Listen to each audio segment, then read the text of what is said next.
Aujourd'hui, j'aimerais te parler des hacks de lifestyle, donc les petites astuces de ton quotidien pour progresser, pour améliorer ta productivité. Par exemple, le hack le plus simple, c'est de faire des batch tasking, donc de tout regrouper et de faire en une seule fois. Si tu fais la vaisselle 3 fois par jour ou 4 fois par jour, eh bien à chaque fois tu vas devoir faire couler l'eau, prendre le savon, savonner la vaisselle et puis après essuyer. Si tu le fais en une seule fois durant une journée, ça va être plus simple. Ça c'est simplement un exemple un peu à la con, mais si tu veux par exemple nettoyer ta maison, si tu regroupes toujours toute une tâche, la même chose pour ton ordinateur, si tu regroupes toute la tâche de l'édition de vidéo, eh bien ça va te permettre de gagner du temps parce que une fois par semaine, tous les dimanches, tu vas seulement faire l'édition de vidéo et tous les lundis ou tous les mardis, tu vas seulement faire le contenu de vidéo et ainsi tu vas gagner beaucoup de temps parce que tu vas te focaliser seulement sur une seule tâche. Tu ne vas pas avoir le problème du context switching, donc de changer de contexte de tâche à laquelle tu es en train de faire, à laquelle tu te consacres.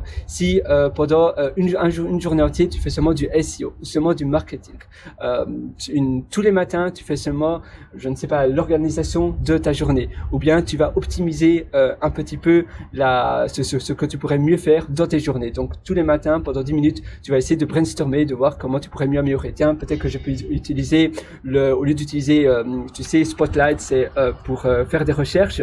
Spotlight sur Apple. Tu as maintenant aussi cela depuis Windows 11, donc Windows 11. Et tu peux aussi utiliser Alfred, qui est disponible sur Apple. Il y a certainement un équivalent sur Windows et c'est très puissant. Tu as des workflows.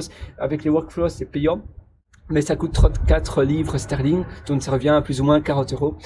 Et c'est quelque chose qui va te permettre de gagner énormément de productivité parce que rien qu'en tapant quelque chose dans le Spotlight, donc dans Alfred, tu vas pouvoir faire des actions super puissantes, faire des recherches sur Pocket, sur Google, sur OneDrop. Tu sais, OneDrop c'est un peu comme Pocket, Save Web, donc c'est quand tu sauvegardes des pages web, après tu peux directement faire des recherches avec OneDrop ou autre.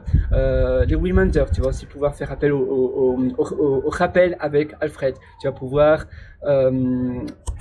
vider ta corbeille et autres. Donc c'est quelque chose d'assez puissant pour améliorer ta productivité. Peut-être que tu as d'autres life hacks que tu peux faire et je te conseille d'y penser. Et le fait de faire des batch tasking, la même chose pour la cuisine. Si tu prépares tous tes repas de la semaine le dimanche après-midi, puis après tu décongèles à chaque fois une petite portion, ça va te permettre d'économiser énormément de temps. Voilà, c'était simplement un petit conseil. Évidemment, faire pendant toute une journée la même chose, la même tâche, c'est pas conseillé parce que c'est bien de changer de pôle d'activité. Si tu restes assis à ton bureau toute la journée, après tu vas te sentir mal. C'est bien d'alterner. Mais regrouper des tâches, par exemple, à chaque fois que tu veux éditer des fautes d'orthographe que tu trouves sur tes articles de blog, tu vas les mettre sur une liste, sur un rappel ou sur autre chose. Et puis après, tous les dimanches, tu vas faire une tâche après une autre, seulement pour l'édition et la correction de tes articles et de ton livre. Au lieu d'à chaque fois de te connecter sur ta plateforme de blog, de faire la correction,